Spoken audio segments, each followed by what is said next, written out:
할렐루야. 8월 22일 월요일입니다. 창세기 말씀 12장 1절부터 9절까지 말씀을 읽고 은혜 나누도록 하겠습니다. 여호와께서 아브라함에게 이르시되 너는 너의 고향과 친척과 아버지의 집을 떠나 내가 네게 보여줄 땅으로 가라.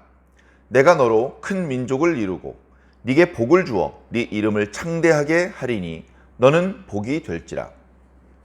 너를 축복하는 자에게는 내가 복을 내리고 너를 저주하는 자에게는 내가 저주하리니 땅의 모든 족속이 너로 말미암아 복을 얻을 것이라 하신지라.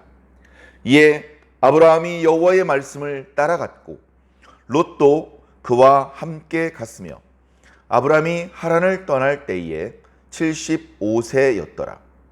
아브라함이 그의 아내 사레와 조카 롯과 하란에서 모은 모든 소유와 얻은 사람들을 이끌고 가나안 땅으로 가려고 떠나서 마침내 가나안 땅에 들어갔더라.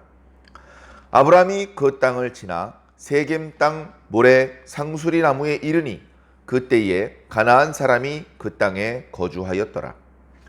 여호와께서 아브라함에게 나타나 이르시되 내가 이 땅을 네 자손에게 주리라 하신지라.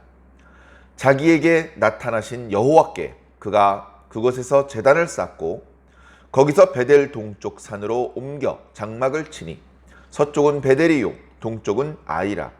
그가 그곳에서 여호와께 제단을 쌓고 여호와의 이름을 부르더니 점점 남방으로 옮겨갔더라. 아멘. 자, 이제 창세기 12장부터는 지금까지, 그러니까 창세기 1장에서 11장까지 말씀의 분위기와는 너무나 많은 것들이 달라집니다.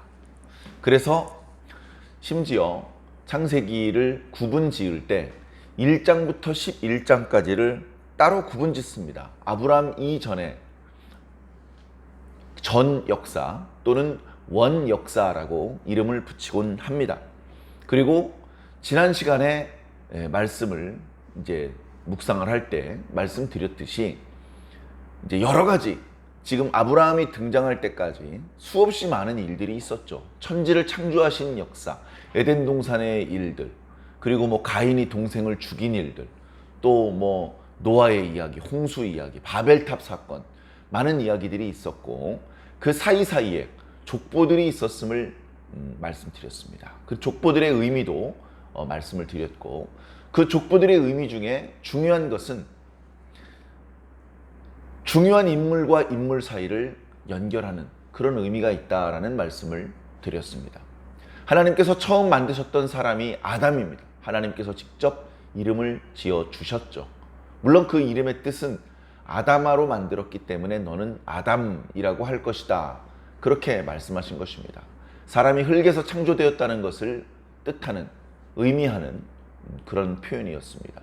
어쨌든 그 아담을 시작으로 이제 세상에 사람들이 이제 생육하고 번성하며 땅에 충만하라, 땅을 정복하고 모든 생물들을 다스리라는 그런 창조 명령 또는 축복에 따라서 이제 아들들을 낳고 점점점 흩어져서 조금씩 지면을 덮어서 세상에 충만해지고 있었습니다.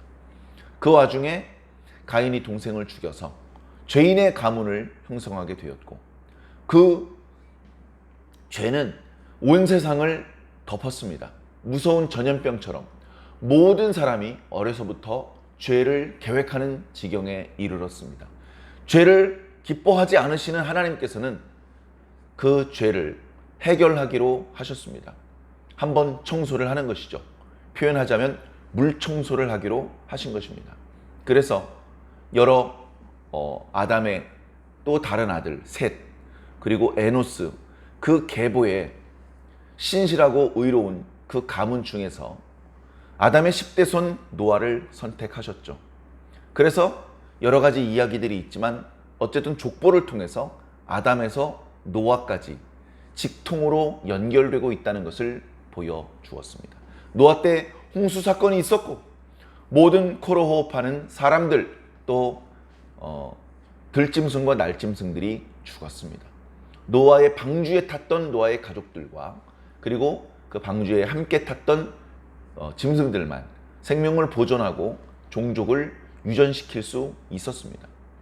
그래 한 차례 하나님께서 창조하셨던 것이 리셋되었죠. 다 청소가 되었습니다.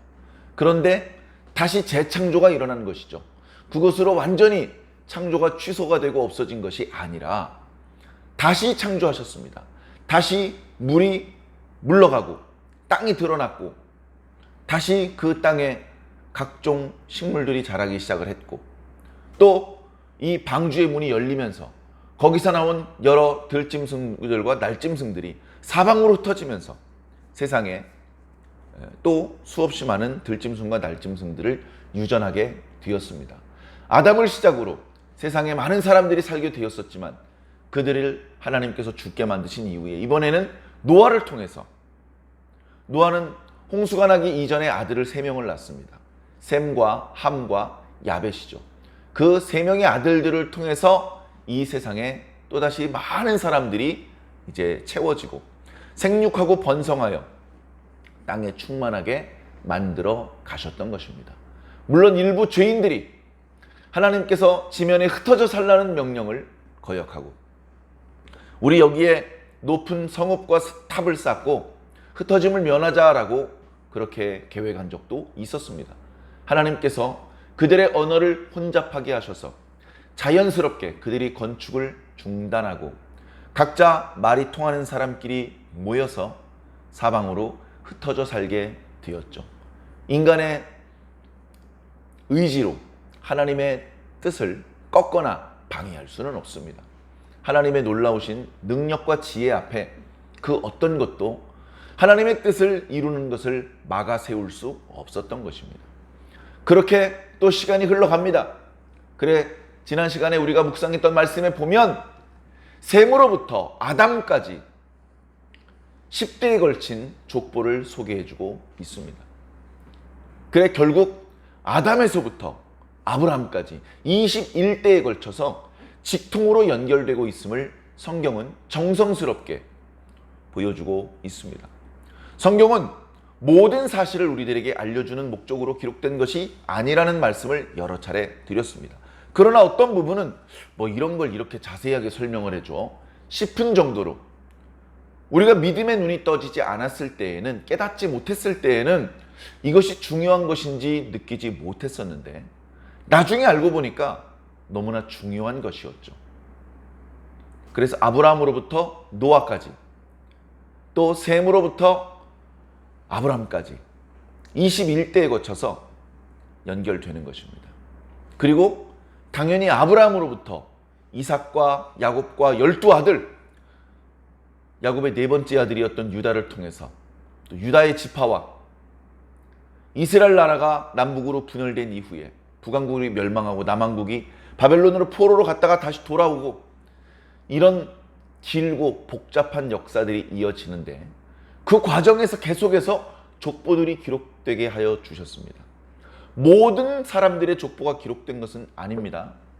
그러나 그 족보가 우리는 예수 그리스도에게 이어지고 있다는 것을 발견할 수 있습니다. 예수 그리스도에게까지 그 족보가 이어지고 있다는 것을 성경은 보여주고 있는 것이죠.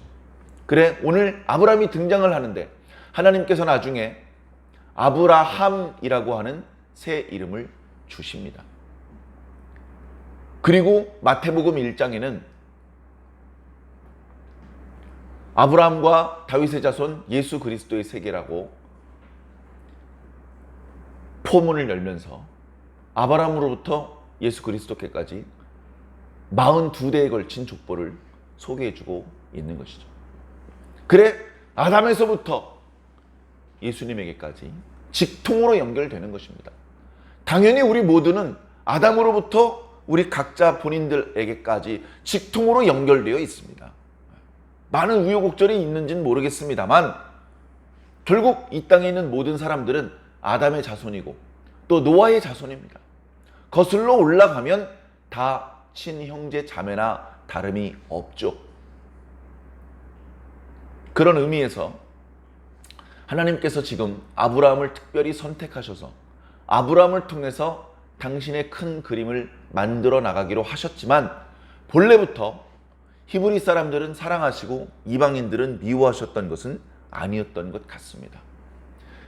하나님께서 미워하셨다면 그들이 이방인이기 때문에 미워하신 것이 아니고 죄인이기 때문에 미워하신 것입니다.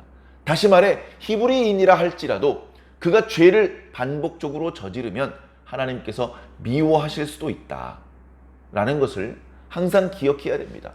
그래 유다지파 사람 중에서도 하나님께 저주를 당한 사람이 있었고 마찬가지로 성도들 중에서도 하나님께 책망을 듣는 자들이 나타날 수 있기 때문에 스스로 어리석은 우월의식이나 선민의식을 먹지 말고 늘 겸손하게 하나님께서 원하시는 참된 의인의 모습, 하나님과 동행하는 사람다운 모습으로 살아가 주시기를 부탁을 드립니다. 자, 오늘 말씀에 보면 하나님께서 아브라함에게 나타나십니다. 아브라함의 본래 태어났던 곳은 우르라고 하는 곳입니다. 우르라고 하는 곳의 정확한 위치를 오늘날 사람들이 특정하기 어렵습니다. 그리고 실제로 우르라고 이름을 붙였던 도시가 한 군데가 아닙니다. 그러나 우리는 일반적으로 갈대아 문화가 이렇게 꽃을 피웠던 그런 도시 중에 하나인 우르를 생각합니다. 유프라테스, 티그리스 강 그 하류 지방에 있는 그 우르 땅을 말하는 것이죠. 본래 거기 살았던 아브라함의 가족들은 아브라함의 부친 데라 때에 가나안 땅으로 가고자 했습니다. 왜 그들이 가나안 땅으로 가려고 했는지는 성경에 설명되고 있지 않습니다. 하나님께서 데라에게도 찾아오셔서 가나안 땅으로 가라고 명령을 내리셨었나? 아니면 뭔가 이때 당시 우르에 살고 있으면서 뭔가 사람들에게 쫓기고 도망쳐야 하는 그런 사정이 있었나? 우리 모르죠. 억지로 끼워 맞출 필요는 없을 것 같습니다. 그러나 성경이 데라가 그때 당시 살아남아 있는 자기 가족들을 이끌고 가나안으로 가기 위해서 하란 땅에 갔다라는 그런 기록이 있습니다. 가나안하고 우르하고 직선거리로 연결하면 더 가까운 길이 어쩌면 있을지도 모르지만 과거에 그 직선거리에는 험산 줄령이 있었고 견디기 어려운 광야 지역이 있었기 때문에 그렇게 무리해서 직선거리로 가지 않고 사람들은 이렇게 물을 만날 수 있고 나무 그늘이 있고 또 양식을 얻기 쉽고 또 많은 그 수레들이 다니는 그런 길로 다녔습니다. 그래서 거기를 이렇게 초승달 모양의 땅이라고 해서 오리엔트라고 이름을 붙이기도 하고 두 강 사이의 땅이라고 해서 메소포타미아라고 이름을 붙이기도 하는데 어찌되었건 그 길을 따라서 유프라테스 강과 티그리스 강 하류에서 상류 지방으로 올라간 것이죠. 그곳 도시의 이름이 본래 하란이었는지는 잘 모르겠습니다. 그러나 마침 데라의 막내 아들 하란이 우르에서 죽은 이후에 출발을 했는데 자신들이 중간에 정착해서 한동안 살았던 그 땅의 이름이 하란이 되었습니다. 거기서 식솔들을 이끌고 우르에서 나왔던 데라가 205세 되었을 때 죽습니다. 데라의 아들 3명 중에 한 명은 우르에서 죽었고 다른 가족들은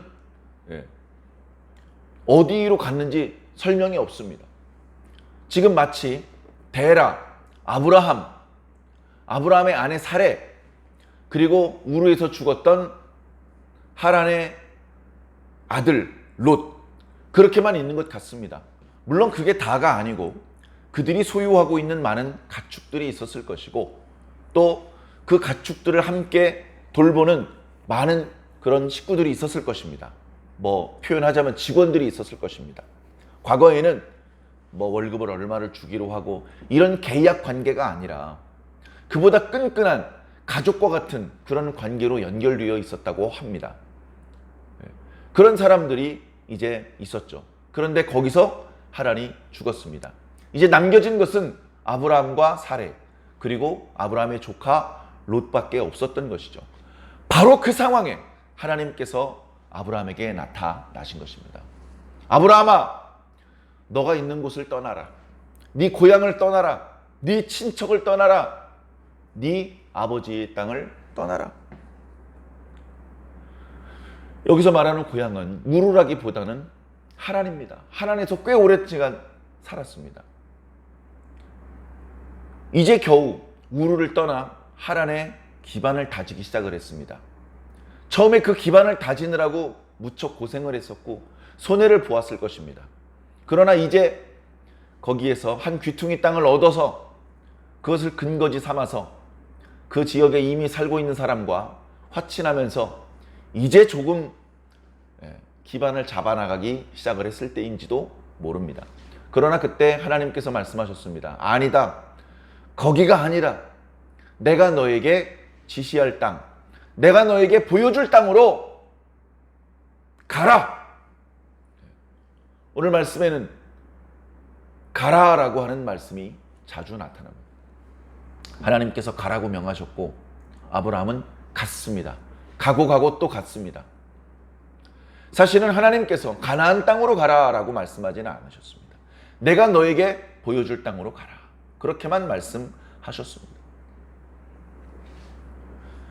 아브라함은 마음속으로 판단을 해야 했습니다. 어디로 가야 하나? 그 초승달 모양의 오리엔트 땅에서 동쪽 끝 우르에서 출발해서 지금 중간쯤 하란에 왔습니다. 다시 동쪽 끝으로 되돌아가라는 뜻은 아닌 것 같습니다. 아무래도 동쪽 끝 우르 땅은 자신의 고향에 해당되는 땅인 것 같습니다. 지금 현재 자기가 기반을 잡고 있는 이 하란 땅도 자기 고향에 해당되는 땅인 것 같습니다. 전혀 기반이 없는 새로운 곳으로 가야 한다면 우리는 가나안으로 가야 되겠구나라고 판단을 내리고 본래 자기 아버지도 가나안으로 가려고 했었던 것을 떠올리면서 가족들을 설득했습니다. 우리 떠나자. 아니 왜 지금 떠나요? 이제 겨우 고생해서 기반을 잡았는데 하면서 어쩌면 아내나 조카가 반대했을지도 모릅니다. 그러나 아브라함이 그들을 설득을 했고 또 하나님의 말씀으로 그들을 잘 다독였습니다. 그래서 결국은 그들을 설득하는 과정이 쉬웠는지 어려웠는지 성경에 나오지 않고 있습니다만 4절 말씀을 보면 결국 아브라함은 하나님의 말씀을 따라갔다. 하나님의 명령에 순종했다. 하나님의 명령대로 갔다라고 기록하고 있습니다. 아브라함이 가니 당연히 사레도 가고 롯도 따라가고 그리고 하란 땅에 있는 동안에 기반을 잡았던 그 과정에서 모았던 재물과 그들의 가축을 돌봤던 모든 사람들을 다 함께 이끌고 한 부족이 이동하는 것처럼 하란에서 가나안 땅으로 이동했습니다. 모르긴 해도 가나안 땅도 빈 땅이 아니라면 거기 이미 살고 있는 사람과 크고 작은 다툼이 있을 수 있고 또다시 거기서 기반을 닦는데 적지 않은 어려움이 있을 수 있을 것입니다. 그러나 아브라함은 멈추지 않고 가나안을 향해서 나아갔습니다. 가나안에 도착을 했습니다. 가나안에는 당시 가나안 사람들이 살고 있었다라고 기록하고 있습니다. 6절에 처음에 아브라함이 세겜 땅에 잠깐 머물러 있었습니다. 그 땅이 빈 땅이 아니라는 것을 확인했습니다. 속으로 만만치 않겠구나. 하란 땅에서 정착한 것보다 어쩌면 더 어려울 수도 있겠구나. 뭐 그런 생각을 했는지도 모릅니다. 그렇게 걱정스러운 마음으로 한숨을 푹푹 쉬고 있을 그날 밤에 하나님께서 두 번째 아브라함을 찾아오십니다. 아브라함아, 이 땅을 너의 자손들에게 줄 것이다. 바로 이 땅이 내가 너에게 보여주려고 했던 땅이다. 이 땅은 너의 땅일 뿐만 아니라 대대손손 너희 자손들의 땅이 될 것이다 라고 말씀하고 있는 것입니다. 어떻게 보면 하나님의 말씀이 아이러니한 면이 있습니다. 하나님의 말씀이 좋은 말이에요. 처음 나타나실 때도 말씀하셨습니다. 내가 너로 큰 민족을 이루게 할 것이고 네 이름을 창대하게 할 것이고 내가 너를 복이 되게 할 것이고 좋은 말씀을 주셨습니다. 두 번째 나타나셨을 때도 여기 이 땅을 전부 다 네 자손들에게 줄 것이다. 좋은 말씀인데 왜 아이러니하냐? 큰 민족을 이루려면 가족을 떠나면 안 되잖아요. 가족들과 함께, 친족들과 함께 큰 민족을 이루어 나가는 거잖아요. 친족을 버리고 오히려 규모를 축소해서 외톨이가 된 상태에서는 큰 민족을 이루기가 점점 어려워지는 거잖아요. 그런데 가족들을 버리고 외톨이가 되라고 명령을 하시면서 큰 민족이 되게 하겠다라고 하나님께서 말씀하시는 겁니다. 그뿐만이 아니라 자손이요. 자손이 이 땅을 차지하게 될 거라는 건 큰 축복입니다. 이 땅은 잠깐 너의 소유가 되는 것이 아니고 대대손손 너의 소유가 될 것이다. 너는 자녀들이 엄청 많아질 것이고 그 자녀들이 이 일대를 전부 지배하고 통치하게 될 것이다. 근데 그러려면 일단 아들이 한 명 있어야 하잖아요. 사례가 아들이 없어요. 사례가 아들이 없는 상황인데 자기 동생들도 결혼해서 애들을 벌써 여러 명 낳고 있는데 형인 아브라함은 아직도 아들이 없는 상황인데 그런 상황인데 자손들이 땅을 차지하게 될 것이다. 그렇게 신나지 않을 겁니다. 옆에 아들이 꼬맹이가라도 한 명 있으면 하나님의 그 말씀을 들으면서 힐끔 옆에 있는 아들을 쳐다봤을 것입니다. 그래, 내 아들 너를 위해서 이 땅을 내가 소유하도록 하겠다. 내가 이 애비가 고생스럽더라도 이 땅에서 다시 한번 기반을 잡아보도록 하겠다. 그렇게 마음속으로 결단을 했을 텐데 지금 아무것도 없습니다. 자, 하나님께서 그래도 나타나셨기 때문에 이 아브라함은 그들의 조상이었던 노아 또는 에녹과 마찬가지로 하나님과 동행하는 그런 사람이었던 모양입니다. 그래서 어떤 방법으로 제단을 만들고 어떤 식순에 따라서 번제를 드려야 되는지까지는 몰랐는지 모르지만 그래서 매번 제단을 쌓을 때마다 모양과 크기가 다르고 번제를 드릴 때마다 순서가 뒤바뀌는 그런 상황이었는지는 모르겠습니다만 하나님께서 그런 부분을 문제 삼지 않으셨습니다. 그저 아브라함이 믿음으로 하나님을 신뢰하는 마음으로 번제를 드릴 때 하나님께서 기쁘게 받으셨죠. 모래 상수나무 옆에서 고민하던 그날 밤 하나님께서 찾아오셔서 이 땅이다, 바로 이 땅을 내가 네 자손들에게 주리라 말씀하셨던 그 다음날 아침 제단을 쌓고 하나님께 번제를 올렸습니다. 하나님의 이름을 불렀다라는 표현은 하나님께 예배를 드렸다는 표현이고 그 땅이 실제로는 가나안 사람들이 거주하는 땅이지만 이 땅은 이제 하나님의 명령에 순종하고 있는 나 아브라함의 땅이며 근본적으로 하나님의 땅이다라는 것을 선포하는 것이죠. 그러나 그 모래 상수리 나무 근처에서 기반을 잡지 못하고 아브라함은 조금 더 남쪽으로 이동해야만 했습니다. 내 가축들이 많고 식솔들이 많은데 이렇게 가깝게 많은 가나안 사람들이 사는 동네에 억지로 비집고 들어가는 것보다는 조금 그래도 사람들이 많지 않은 여유가 있는 땅, 널찍한 땅, 그런 곳에 정착하는 게 좋겠다. 그런 생각으로 이동을 했겠죠. 그래서 이번에는 베델과 아이 사이쯤 되는 곳에 거기 장막을 쳤습니다. 일단 장막을 치면 하루 이틀 또는 그보다 더 길게 쉬었다 가는 것이죠. 이제 아브라함은 장막을 치는 곳마다 제단을 쌓기 시작을 합니다.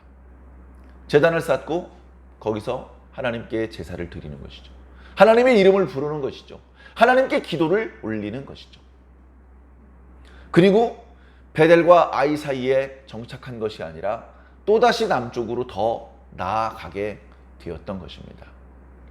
이렇게 아브라함의 인생은 75세의 부름을 받은 이후에 계속해서 하나님과 동행하는 인생을 살게 됩니다.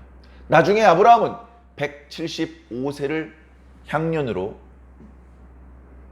죽게 되는데 딱 100년 동안을 아브라함은 하나님과 동행했습니다. 물론 아브라함이 하나님과 동행했던 그 밀도는 노아나 에녹만큼은 아니었던 것 같습니다. 아브라함에 대해서는 노아나 에녹보다 훨씬 자세히 기록하고 있었기 때문에 그 중간에 아브라함이 조금은 미덥지 못한 그런 언행을 보인 적이 있기 때문에 그렇습니다. 어쨌든 하나님께서 이제 전 민족 전 민족이라고 해봤자 노아의 아들 3명에서 시작된, 아직은 인원이 그렇게 많지 않은 그런 사람들을 상대로 이런저런 일을 하셨습니다. 언어를 혼잡하게 하기도 하시고 홍수를 내리게 하기도 하시고. 그런데 이제 그 많은 사람들 중에 아브라함을 중심으로 새로운 이야기를 써 내려간 것입니다. 왜 세상에 이렇게 많은 사람들이 있는데, 그 모든 사람들이 다 하나님의 형상을 따라 만들어진 사람들인데, 그런데 그 사람들을 외면하시고 그 사람들을 소외시키시고 이렇게 아브라함만 집중적으로 상대해 주시고 아브라함을 통해서 일하려고 하십니까? 의아할 수도 있습니다만 결국 이것도 우리들의 시선이 예수 그리스도에게까지 이어지게 만들기 위한 하나님의 뜻이고, 결국 아브라함 한 사람만 복을 받는 것이 아니라 아브라함을 통해서 사실은 세상의 모든 사람들이 함께 복을 받을 수 있는 그런 길을 열어주신 것입니다. 어떻게 보면 아브라함은 하나님께 놀라운 사랑과 축복을 받았지만 어찌 보면 남달리 고생도 더 많이 한 것일 수 있는 것이기 때문에 하나님께서 하시는 일에 대해서 의심하고 불평하는 것은 바람직하지 않을 것입니다. 우리도 하나님께서 우리에게 말씀하실 때 들어야 됩니다. 믿어야 됩니다. 그리고 아브라함처럼 말씀을 따라가야 됩니다. 순종해야 됩니다. 예상대로 하라는 이미 기반을 잡고 있어서 이제부터 편하게 살 수 있었는데 가나안으로 옮기니까 쉽사리 기반을 잡지 못하고 한동안 이곳저곳을 옮겨 다닐 수밖에 없는 상황이 펼쳐졌습니다. 그럼에도 불구하고 우리는 순종해야 되고, 그럼에도 불구하고 우리는 하나님을 따라가야 됩니다. 하나님의 말씀을 따라가야 됩니다. 예수 그리스도를 따라가야 됩니다. 그런 우리 인생의 대원칙, 성경의 대원칙을 놓치지 마시고 이제 어저께 주일 잘 보내고 오늘부터 한 주간의 일상이 시작되는 첫날인데 이 대원칙을 놓치지 않고 이번 한 주간도 하나님께서 원하시는 그런 모습으로서의 삶을 살아주시기를 주님 이름으로 간절히 축원합니다. 아멘.